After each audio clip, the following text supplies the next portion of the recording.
কি শিখবো আজকে আমরা এখানে শিখবো যে কিভাবে এক্সেলের বিভিন্ন ফর্মুলা অ্যাপ্লাই করা যায়।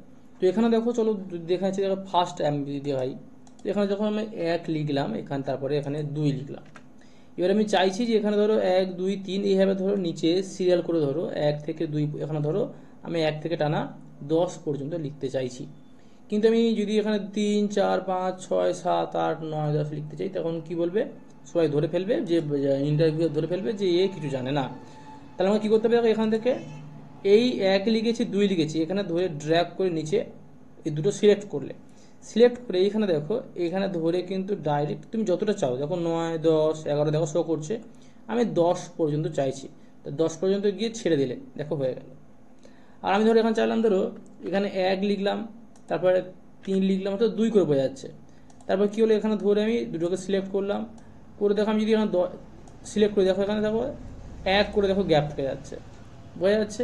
আমি এখানে 2 লিখলাম, এখানে 4 লিখলাম, এখানে 6 লিখলাম, তো দেখো এখানে দেখো আমি এখানে যখন সিলেক্ট করলাম, এখানে দেখো এখানে কিন্তু সব কিছু দেখো 2 করে ছাড় হয়ে যাচ্ছে। তো বুঝতে পারছো, এইরকম যাবতীয় এক্সেলের ফর্মুলার জন্য তোমরা কিন্তু আমাকে ফলো করে রাখতে পারো। দেখা হচ্ছে পরের ফর্মুলা নিয়ে পরের ভিডিওতে।